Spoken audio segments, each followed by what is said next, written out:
Hello दोस्तों, welcome in safety warriors. दोस्तों आज हम बात करने जा रहे हैं CFP के बारे में, मतलब सर्टिफाइड फायर प्लान एग्जामिनर के बारे में। ये एग्ज़ाम मोस्ट डिमांडिंग एग्ज़ाम है, जिसे करने के बाद में आपको बहुत सारे बेनिफिट्स हो सकते हैं और आपकी इनकम ग्रोथ तो बढ़ती ही बढ़ती है, साथ ही साथ में फायर सेफ्टी कम्युनिटी में आपको अलग से रिकॉग्निशन मिलती है। तो दोस्तों चलो समझते हैं कि इस एग्ज़ाम को कैसे कर सकते हैं। दोस्तों ये एग्ज़ाम किन को करनी चाहिए, सबसे पहले इसके बारे में हम बात करते हैं। तो ये एग्ज़ाम करने के लिए अगर आप फायर सेफ्टी आर्किटेक्ट हैं, फायर सेफ्टी कंसल्टेंट हैं, या फायर सर्विस के मेंबर्स हैं, या इंश्योरेंस कंपनी में आप काम करते हैं, फायर सेफ्टी से रिलेटेड एस्पेक्ट को देखते हैं, फायर प्रोटेक्शन इंजीनियर हैं जैसे कि बीटेक वगैरह जो होते हैं, तो उन सब के लिए ये बहुत ही बेस्ट सर्टिफिकेशन है, क्योंकि इसमें आपको बहुत कुछ लर्निंग मिलती है। आप किस तरीके से फायर प्लान को रिव्यू करना चाहिए, किस तरीके से आपकी जो ड्राइंग्स है उनको रिव्यू करना चाहिए, और क्या ध्यान में रखना चाहिए, किस तरह से कोड को एनफोर्स कर सकते हैं, ये सारी इन्फॉर्मेशन इसमें मिलती है। तो it is very beneficial certification.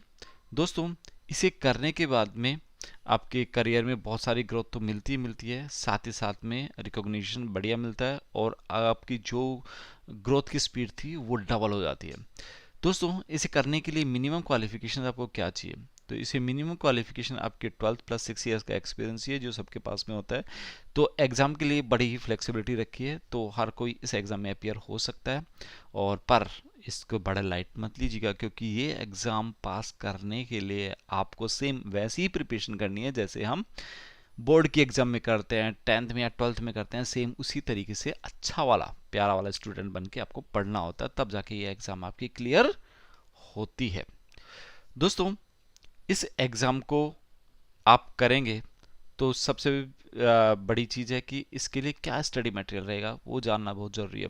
Study material के लिए आप 21 का एडिशंस या फिर 2018 का NFPA के जो सेट्स हैं वो भी कोई सा भी ले सकते हैं, तो उनमें बहुत ज़्यादा चेंजेस नहीं हुआ। तो इनमें इनको रेफ़र करके आप एग्ज़ाम दे सकते हैं, इन्हीं के बेस पे ये एग्ज़ाम होती है। इसके अलावा ये जो IFSTA की बुक है सेकेंड एडिशन, इसे भी आपको पढ़ना होगा, तभी जाके आपकी एग्ज़ाम क्लियर होगी।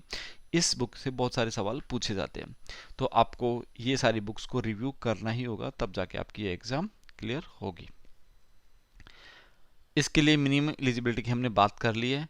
इस एग्ज़ाम को पास करना टफ है, but you can do it if you get the proper guidance, proper information. अब अगर आपके पास में है, आपने प्रॉपर तरीके से इसको स्टडी किया, तो इजीली आप ये एग्ज़ाम क्लियर कर सकते हैं। इस एग्ज़ाम को क्लियर करने के लिए नॉर्मल से नॉर्मल 1 से 2 साल का टाइम लगता है, लेकिन अगर आपके पास प्रॉपर गाइडेंस है तो आप ये एग्ज़ाम 3 से 4 महीने के अंदर भी क्रैक कर सकते हैं। For more information you can contact me, यहाँ भी जो नंबर दिए गए हैं आप मेरे से बात कर सकते हैं। और एक चीज़ बता दूँ, ये एग्ज़ाम सिर्फ एक्सपीरियंस लोगों के लिए है, फ्रेशर्स के लिए नहीं है, क्योंकि उनको कुछ समझ में नहीं आएगा। और मेरी रिकमेंडेशन है कि जो फायर मैनेजर हैं, सेफ्टी मैनेजर हैं, जो मैनेजर पोस्ट में है, वही इस एग्ज़ाम के लिए जाएं, क्योंकि बाकी लोगों के लिए ये बस की बात नहीं है इस कंसेप्ट को समझना।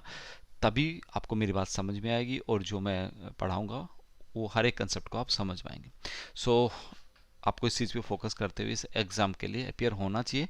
और इसके अलावा बुक्स बड़ी महंगी है, तो इसकी हार्ड कॉपी मेरे पास है, तो अगर आप एग्ज़ाम के लिए अपियर होते हैं तो डेफिनेटली आपको बुक परचेज करने की ज़रूरत नहीं है, एग्ज़ाम में बुक सपोर्ट भी आपको मिल जाएगा। So thank you very much.